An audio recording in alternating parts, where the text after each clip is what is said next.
Fridays are awesome. Thanks for spending part of yours with CNN Student News. We're jumping right in today. German Chancellor Angela Merkel says spying among friends is never acceptable. In this case, the friend she's talking about is the U.S. government. This involves an organization called the NSA, the National Security Agency. Its mission is to help defend the country. Part of the way it does that, according to the NSA website, is to gather information that America's enemies want to keep secret. Germany, France, and Mexico aren't considered enemies. They're allies. Usually the U.S. communicates with them through diplomacy, direct communications. But the NSA has been accused of spying on all three, eavesdropping on cell phones, hacking emails. Chancellor Merkel says the U.S. needs to reestablish trust. One more day, one more revelation of alleged U.S. spying on a close ally. This time, Germany said it received information the NSA monitored the personal cell phone of German leader Angela Merkel. Signaling the seriousness of the charge, Chancellor Merkel and President Obama personally spoke about the issue on the telephone. I can tell you that the President assured the Chancellor that the United States is not monitoring and will not monitor the communications of the Chancellor. The United States greatly values our close cooperation with Germany on a broad range of shared security challenges. The White House did not specify, however, if such monitoring had taken place in the past. On Monday, it was France revealed to be in the crosshairs of the NSA. The French newspaper Le Monde reporting that in the 30 days from December 10, 2012 to January 8, 2013, the NSA allegedly intercepted over 70 million phone calls in France, an average of nearly 3 million intercepts per day. The Director of National Intelligence said in a statement that report was false, though it did not specify how. By then, the French foreign minister had already blasted the American policy of widespread surveillance. These kinds of practices between partners that violate privacy are totally unacceptable. Documents released by Edward Snowden have now revealed NSA surveillance of the communications of a long list of close U.S. allies, including Germany, England, Brazil, Mexico, and the European Union. When you look at America's soft power, its message, and its relationships with these countries, how embarrassing is this? It's always awkward. I mean, what you have here is a situation where either someone sees the hand in the cookie jar or as strong evidence the hand has been in the cookie jar. Every time this happens, there's going to be awkward conversations.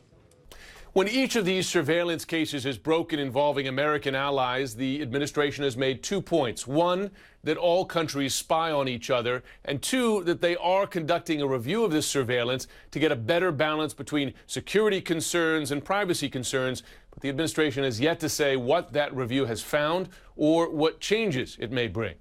Jim Sciutto, CNN, Washington. Is this legit? The autumnal equinox is the shortest day of the year. Not true.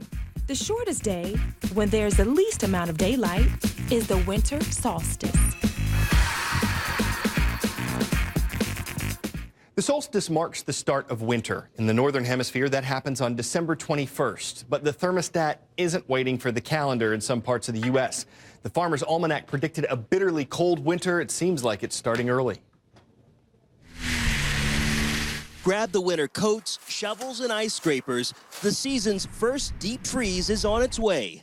A blast of brisk winter-like temperatures swept over Boston's Fenway Park just in time for Game 1 of the World Series.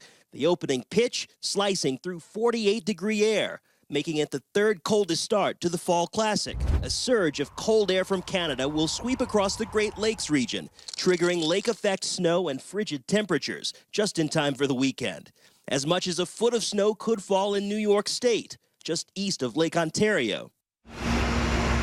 Charleston, West Virginia is gearing up for the impending snowfall, while residents in Ohio and shoppers in Wisconsin fled from the flurries.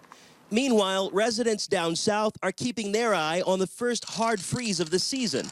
Bad news for farmers and their crops. Frigid temperatures are expected to coat several states with frost, from Missouri across to the Carolinas. As this system moves east, a taste of winter before trick-or-treaters even hit the streets. It's time for the shout-out. Which of these is considered the stress hormone? If you think you know it, then shout it out. Is it cortisol, testosterone, insulin, or serotonin? You've got 3 seconds. Go. Cortisol is the human body's primary stress hormone. It can increase in times of physical or psychological stress. That's your answer, and that's your shout out.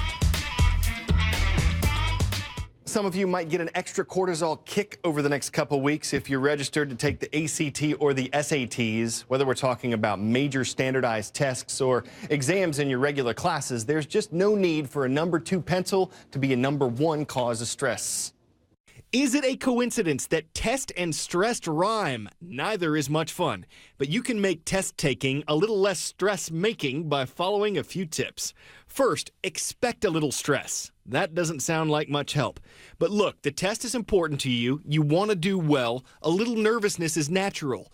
Don't let that psych you out. Just focus on what you showed up to do and remember that it can't last forever. Speaking of showing up, do that a little early. Don't be rushed getting to the test location. It'll up your stress before you arrive. The night before the test, make sure you have your stuff packed, gas in the car, the right bus schedule, or a dependable ride. You'll have fewer problems getting to the test venue and getting focused. Before you walk out that door, though, have something to eat. And yes, I'm preaching fruits and vegetables. Heavy foods with a lot of fat can slow you down. So pizza's out, but a bagel and some fruit are in. Chocolate and soda are out, but egg whites and orange juice are in. And if you're allowed, bring a banana or a granola bar to the test. A quiet, contented stomach can equal a more focused brain. So can sleep, and this is backed by science. When people are tired, they're less patient. You need patience for an exam. When people are tired, they're easily annoyed. An exam is annoying enough.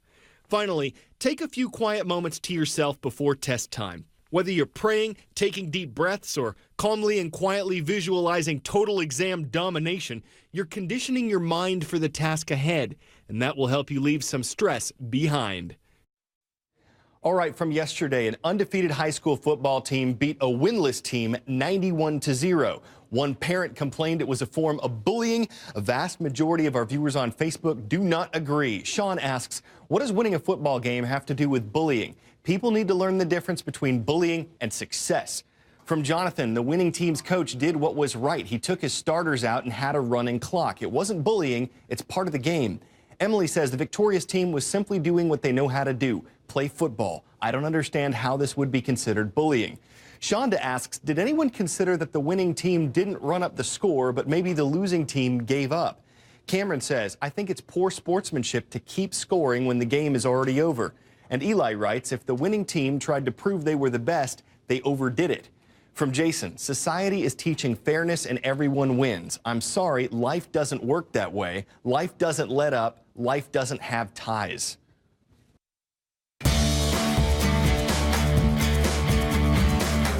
One in Virginia plus 2 in Georgia adds up to the 3 schools in today's roll call. Princess Anne High. Hi and hello to the Cavaliers in Virginia Beach. Our first stop in Georgia is in Austell with the Eagles from South Cobb High School. Then we head over to Peachtree City to catch up with my McIntosh High School Chiefs.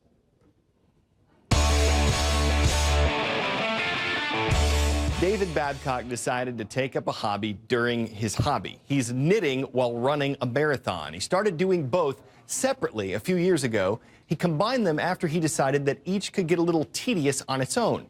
Tedious plus tedious equals excitement?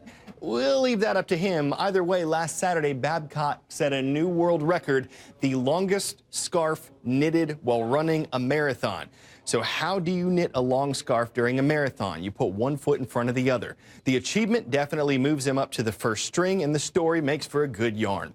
Everyone should know about it rather than keeping a close-knit secret. When he finished the race, he was probably starving and scarfed up any food he could see. He might have been needled about this double hobby before, but no one can nitpick now. We've about spooled our resources to come up with these puns, and you probably noticed a common thread. Hopefully, they have you in stitches. At least that was the point. But if not, we'll try again next time.